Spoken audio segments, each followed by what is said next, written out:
ben ritrovati con il telegiornale del Veneto. Auguri di buona Pasqua a tutti voi, e proprio per darvi l'augurio migliore abbiamo ottenuto un'intervista in esclusiva con il patriarca di Venezia Francesco Moraglia, che ha concesso a noi questa intervista all'interno della Basilica di San Marco, un'intervista toccante dove Moraglia ha toccato i grandi temi d'attualità a partire proprio dalla guerra in Ucraina. Grazie al patriarca Monsignor Francesco Moraglia, che oggi per questa intervista di Pasqua ci dà l'opportunità e l'occasione di poter fare l'intervista in un luogo così speciale, la Basilica di San Marco. Patriarca Francesco, buona Pasqua. Grazie altrettanto a tutti. Che Pasqua è questa per Venezia?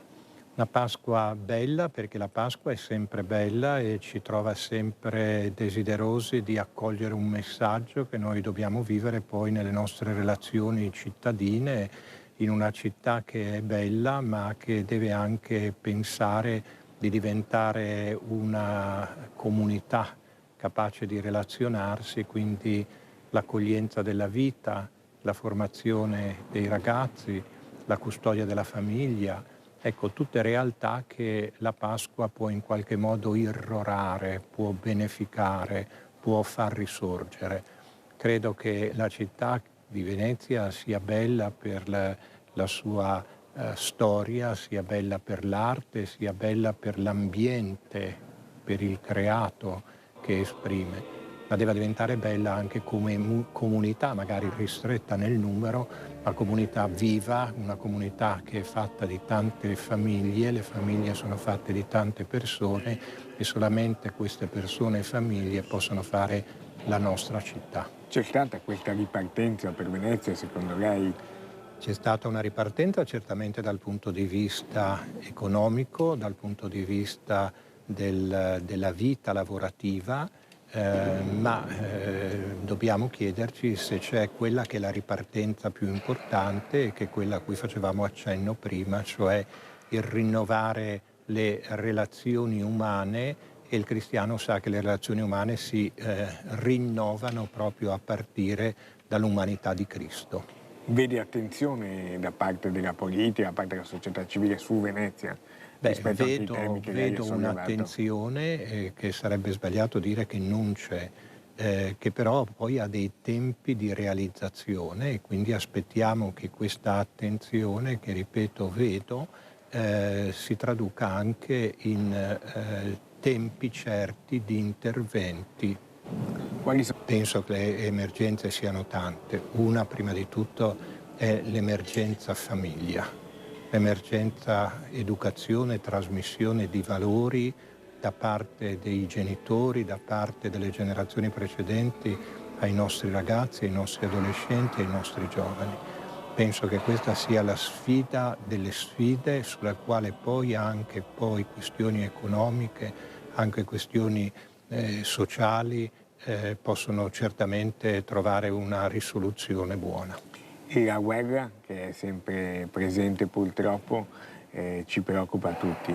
La guerra dice che l'umanità da sola fatica e la logica del più forte regge in certi periodi storici e fa tacere le armi, in altri periodi storici non regge e allora si crea la guerra, perché manca quella giustizia sociale, quel rispetto delle leggi internazionali che sono anche scritte sulla carta, ma che gli uomini non hanno la forza di vivere e di applicare.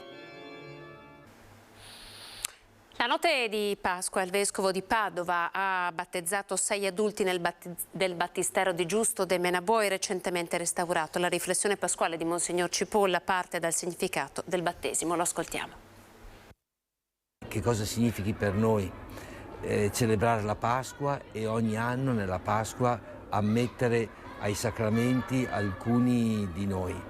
E mi sembra che il significato sia questo, che è un punto di riferimento stabile, sicuro, è una certezza, è come dire la Pasqua è una roccia attorno alla quale scorre l'acqua della storia, l'acqua dei tempi, scorrono anche tutti i nostri avvenimenti, quelli belli ma anche quelli brutti. In particolare noi sottolineiamo soprattutto i momenti difficili come quelli che stiamo attraversando e quelli che abbiamo appena concluso, dal Covid alla guerra in Ucraina, alle migrazioni. Insomma, ognuno può ricordare tutti i grandi momenti difficili che il nostro momento storico sta attraversando. Ecco, anche questi passano nella Pasqua e quella resta. È il ritmo liturgico che resta ogni anno, potremmo dire. Noi cambiamo, ma quello che indica la Pasqua resta stabile. La Pasqua ci ricorda che noi ci appoggiamo sulla presenza del Signore nella nostra storia. E ci ricorda che noi abbiamo una speranza e questo ci porta non tanto a disimpegnarci perché tanto ci pensa il Signore, ma quanto ad avere energia e coraggio per poter combattere, per poter lottare contro tutto ciò che rende poco dignitosa la vita dell'uomo e della donna di oggi. Abbiamo dei motivi per i quali vale la pena impegnarci, dedicarci, anche se ci sono momenti di fatica e di insuccesso. Ecco, per cui il fatto che alcuni rinascono a questa vita, si inseriscono nella vita dei cristiani di fronte a un battistero così importante e così storico, ecco, noi ci sentiamo come qualcuna di quelle gocce d'acqua che passano e si arricchiscono nell'incontrare questa roccia che è la certezza che il Signore Gesù è risorto. Vorrei in questo modo augurare anche a tutti voi buona Pasqua, cioè di saper trovare energia, forza da questo appuntamento che si ripete in modo fedele ogni anno per tutti e in questo modo anche consegnare noi cristiani un po' di speranza a tutti coloro che sono in difficoltà e magari non nutrono questo grande atteggiamento interiore che a noi viene donato nel momento del battesimo. Buona Pasqua a tutti. E si torna a viaggiare in questa Pasqua, la prima in piena normalità dopo 3 anni di Covid. Per la prima volta dal 2020 si torna a viaggiare nel periodo di Pasqua, una settimana di vacanza scelta da tantissimi padovani. Si torna a volare anche verso l'estero, ma i numeri di voli disponibili sono diminuiti rispetto al periodo pre-pandemia. Manca ancora circa il 30% dei voli e soprattutto il costo del viaggio, il costo di trasporto ha cominciato ad essere particolarmente sensibile. Di fatto i valori pre-pandemia delle low cost con costi particolarmente bassi è stato annullato. Questo per una serie di motivazioni che derivano sia dalla pandemia che dalla guerra in Ucraina, che comunque persiste, che dai costi dell'energia che hanno sensibilmente aumentato in maniera particolarmente pesante, perché l'aggravio dei costi è anche nell'ordine del 30%. Mete esotiche per i viaggi più lunghi, il nostro paese scelto invece da chi si muove per 1 o 2 giorni. Chi si muove facendo la classica vacanza della settimana legata adesso al periodo pasquale sono ancora i viaggi del lungo raggio, quindi Thailandia, Maldive, Caraibi e destinazioni di questo genere. Ok, ma rappresentano una fetta molto piccolina. La stragrande maggioranza rimane in Italia perché abbiamo la fortuna di vivere in una penisola che ci offre tanto. Torna anche il Mar Rosso, non siamo più ai 30 charter che partivano alla settimana perché siamo a circa la metà. Ok, però rispetto alla pandemia che eravamo arrivati a 2 è già un salto di qualità non indifferente. Una Pasqua in viaggio anche perché sembra essersi normalizzata la gestione delle richieste di passaporto. Chiunque si rechi in un'agenzia di viaggio e voglia prenotare i propri servizi avrà la facoltà, tramite una tech che è stata dedicata alle agenzie di viaggi, di poter essere richiamato per ottemperare all'emissione dei documenti. Ovviamente questo verrà gestito in base all'urgenza e alla temporalità di viaggio. Da Pasqua a Pasquetta, anche qui tra grigliate e gite fuori porta. E i programmi per Pasquetta? Ma guardi, non so, non ho ancora fatto programmi. Noi abbiamo il camper e perciò i programmi ce li facciamo così in velocità. Forse andremo al mare, se il tempo è bello e si scalda un po' l'aria, andremo al mare. nessun programma per Pasquetta. Vediamo il tempo. Vediamo il tempo. Quindi si decide all'ultimo minuto? Sì, quest'anno sì, va così. Altrimenti se no che cosa è di tradizione da fare? Qual è? Grigliatine in Brenta, grigliatine in Brenta, sempre sta fatta. Dovevamo andare al mare, ma alla fine penso che finiremo in Brenta. Grigliata? Penso proprio di sì. Con un bel gruppo di amici? Sì, famiglia, sorella, cognato, nipoti. Dove nel Brenta? In realtà o al Parco dell'Amicizia o verso Santa Croce. Bene, speriamo nel bel tempo. Sì, speriamo. Niente. Sto a casa. Neanche un picnic? No? L'hai mai festeggiata la Pasquetta? Sì, una volta. C'è troppa gente in giro, quindi preferisco andare quando non ce n'è tanta. Gita fuori porta quest'anno che si può? No. Resterà a casa? Sì. Approfitta del bel tempo, di questa bella zona? Abito qui ed è una bella zona. Che cosa le piacerebbe fare? Niente, andiamo solito andiamo a Asiago. A Asiago a fare un giro a vedere se c'è a neve o no. Vedere i monti. Di solito quindi è un appuntamento un po'? Sì. Che ci piace. Avete in programma una bella gita a Pasquetta? No, perché mi manca la materia prima. Sai qual è che è la materia prima? I mari, e mi nuovo, e ora cosa faccio? Siamo a Jesolo, un più 21% di arrivi, un più 13% di presenze rispetto al 2021, sono i dati ufficiali della regione. Comuni e operatori turistici ed economici sono al lavoro per rendere più lunga la stagione. Luigi Pasqualinotto è stato confermato alla guida del consorzio di imprese turistiche Jesolo Venice. È al terzo mandato in un ente che raggruppa tutte le realtà imprenditoriali della cittadina balneare, occupandosi di promozione, organizzazione grandi eventi, comunicazione. Il primo obiettivo è farne una città da vivere non solo in estate. Un allungamento stagionale puntando ovviamente sugli eventi sportivi in pre e post stagione, un innalzamento dell'immaginario collettivo per quanto riguarda tutti i prodotti enogastronomici, la parte dell'ecosistema agroalimentare che possiamo offrire per stagionalizzare e proseguire insomma nella parte di promozione all'estero con il progetto di Venice Sands. Un obiettivo condiviso anche dall'amministrazione comunale.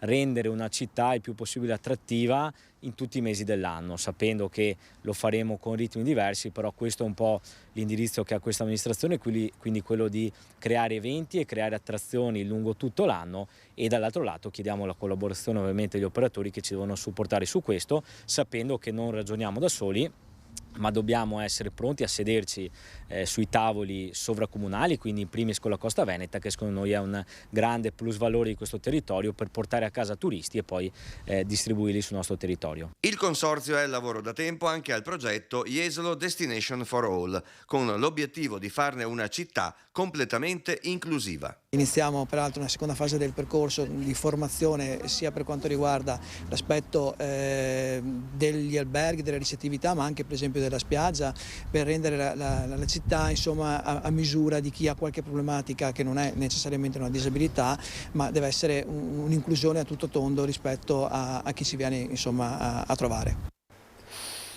E poi c'è il bilancio delle chiamate ricevute dal telefono amico che come sempre nei periodi di festività tiene aperte le linee per non lasciare solo nessuno. Le ascoltiamo. Nel 2022 sono state più di 20.000 le ore trascorse dai volontari di telefono amico con le persone in cerca di aiuto, a fronte delle 7.830 del 2019, con una media di 186 telefonate al giorno. Le segnalazioni di malessere, soprattutto dai più giovani, sono raddoppiate negli anni della pandemia. Gli utenti di telefono amico sono per lo più giovani uomini, ma anche ragazze che cercano un conforto nella solitudine. I contatti avvengono principalmente attraverso telefonate al numero unico nazionale oppure via email. I volontari di telefono amico saranno operativi anche in questi giorni di Pasqua e Pasquetta, giornate di festa che però sono quelle dove chi è solo soffre di più e cerca compagnia. La linea telefonica di Telefono Amico Italia è attiva non stop dalle 10 del mattino di sabato 8 aprile fino alle 24 del lunedì di Pasquetta, per stare accanto a chi vive un momento di fragilità anche in questi giorni così delicati. Pochi secondi di pubblicità, ci vediamo tra poco. Ben ritrovati con il TG del Veneto. Un altro tema, quello dello stop al diesel e benzina dal 2035, l'allarme di Confartigianato per la decisione dell'Unione Europea e l'avvento delle auto elettriche, cifre paurose per il settore dell'autoriparazione. Probabilmente, secondo me, nell'arco di 10 anni un 30-40% delle attività avrà delle, oserei dire, problemi da dover decidere se tenere aperto o dovranno diversificare l'attività. Questo è lo scenario che ipotizza il presidente del gruppo Autoriparazione di Confartigianato dopo la decisione dell'Unione Europea di mettere al bando dal 2035 i mezzi diesel e benzina. Una scelta che avrà un impatto anche per la categoria dei meccanici e dei carrozzieri, circa 6.000 attività in Veneto che dovranno adeguare mezzi e conoscenze alle nuove tecnologie. Ne abbiamo poca conoscenza, saranno tecnologie e conoscenze, diciamo, da dover acquisire, e quindi dovremo anche noi, categoria, ritornare a essere sempre più studenti, quindi devi fare dei corsi di preparazione tecnica, diciamo, per essere un attimo istruito. Devi prendere delle attrezzature, chiaramente, che servono, non so, il tappettino, le pizze elettriche, i cacciaviti devono essere isolati, cioè c'è tutta una serie di attrezzature che servono per poter lavorare su questi alti voltaggi. Non tutte le aziende riusciranno ad affrontare gli investimenti in attrezzature e competenze richieste dai nuovi mezzi in circolazione, e questo potrebbe tradursi in una chiusura delle attività.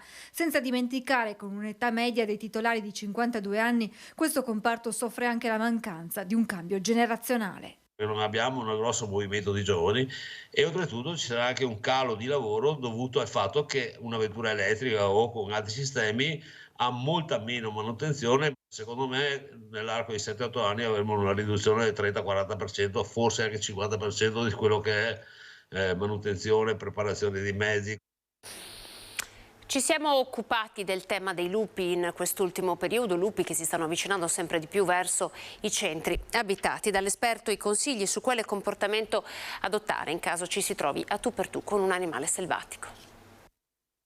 Vedo come qualcosa di positivo il ritorno dell'aquila, del lupo, dell'orso. Certo, pone delle criticità che non vanno assolutamente né banalizzate né trascurate. Se da un lato il ritorno dei grandi predatori è da leggere in chiave positiva, dall'altra ci sono le preoccupazioni di allevatori e cittadini che sempre più spesso si trovano a tu per tu con i lupi, che si spingono a ridosso dei centri abitati. Ormai quotidiani gli avvistamenti. Diventa dunque fondamentale, soprattutto per chi ha animali, proteggersi. La tecnologia in questo senso aiuta, con reti elettrificate, sensori notturni che accendono la luce nel momento in cui il predatore si avvicina, e ancora campanelli che suonano per spaventarli. Anche alcune razze di cani possono essere un ottimo deterrente. I cani da pastore, passatemi il termine, funzionano molto bene, e abbiamo delle razze come il pastore maremmano abruzzese selezionato in Italia che gareggia alla pari con un lupo. Se non si registrano in Europa aggressioni mortali agli uomini da parte dei lupi, quasi quotidiani sono invece gli attacchi agli animali domestici, cani in primis. Il grosso problema è circolare con i propri animali domestici. Nel momento in cui l'animale rimanga vicino a noi è del tutto improbabile che il lupo si avvicini per predarlo, quindi prima cosa, tenere gli animali con l'area guinzaglio, tenerli vicino a noi. Se il lupo dovesse comunque avvicinarsi a noi, la prima cosa da non fare è quella che verrebbe più naturale, ovvero scappare e correre. Bisognerebbe fare il contrario, immobilizzarsi, semmai fare 1 o 2 passi nella direzione del lupo per fargli capire che non abbiamo paura, fare dei rumori come battere forte le mani, oppure, qualora ci troviamo in situazioni naturali, già premunirsi di portare con noi dei fischietti da stadio o delle trombe da stadio, sono quelle con l'aria compressa e la tromba sopra, che fanno un rumore assordante, senza aver fatto del male a nessuno. Il mito del buon governo è il titolo della riflessione sulla situazione italiana contenuta nell'ultimo libro del costituzionalista Mario Bertolissi, presentato nella sede della Facoltà Teologica del Triveneto. Purtroppo, se si guarda le cose come vanno, ogni giorno trova conferma del fatto che in Italia il buon governo è un mito. Fine studioso e conoscitore della res pubblica, il mito del buon governo è il titolo della riflessione condotta dal costituzionalista Mario Bertolissi dall'8 marzo 2020, inizio del lockdown in Italia, all'8 marzo 2022. Un libro che porta questo sottotitolo: Una Repubblica ostaggio di Don Abbondio, Don Ferrante, Donna Prassede, Azzecca Garbugli, perché a mancare alla dell'amministrazione del bel paese è proprio quella dimensione etica, civile e religiosa di cui sono intrise la vita e l'opera di Alessandro Manzoni. Manzoni è un autore amato dagli italiani. Gli italiani non lo sopportano. Perché non lo sopportano? Non lo sopportano per il suo rigore morale. Non fa sconti, ma non è che fa sconti perché ti giudica, ti pone i criteri perché tu giudichi l'altezza o la bassezza di come ti comporti quotidianamente. Noi siamo più o meno gli eredi del Marchese del Grillo. Straordinarie energie, grandi solisti, la squadra è sempre deficitaria, ma è, ripeto, la squadra organizzata in modo particolare dal centro del sistema, centro del paese, che è Roma con tutte le sue tradizioni. Un'Italia che funziona grazie alle individualità. Non dobbiamo confondere l'alto rendimento di persone, famiglie e imprese, e cioè di tutto ciò che proviene dalla società e proviene dal singolo, che opera da solo oppure che opera insieme ad altri. Il buon governo è quello delle istituzioni e noi stiamo sperimentando per l'ennesima volta la fondatezza di questa affermazione. Lei in questi giorni sta registrando un dibattito negativo sul PNRR. Adesso si stanno accorgendo che probabilmente vi sono delle disfunzioni, che i tempi non saranno rispettati, cioè che ci sarà la solita disorganizzazione. Perché fino a quando si tratta di dire faremo, fin lì può anche andare.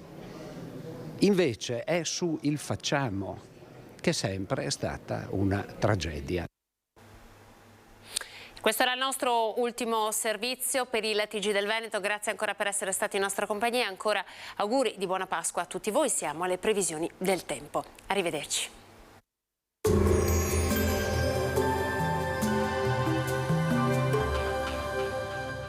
Cooperativa Agricola Volpago offre carne fresca di prima qualità. Ci trovi a Volpago del Montello, Pieve del Grappa, Tre Baseleghe e presso lo spaccio del contadino a Dolo e Massanzago.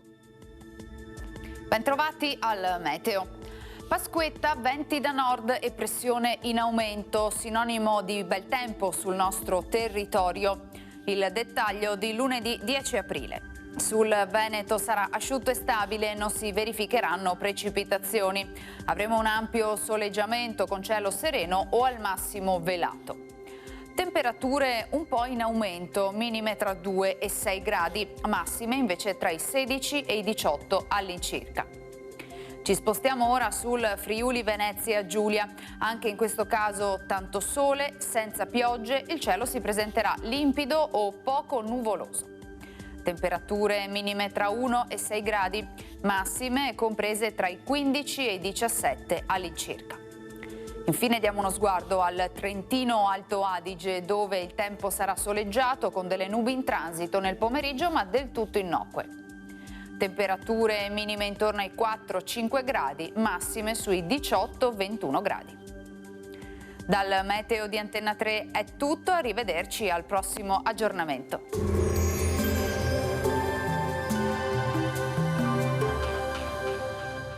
Cooperativa Agricola Volpago offre carne fresca di prima qualità. Ci trovi a Volpago del Montello, Pieve del Grappa, Tre Baseleghe e presso lo spaccio del contadino a Dolo e Massanzago.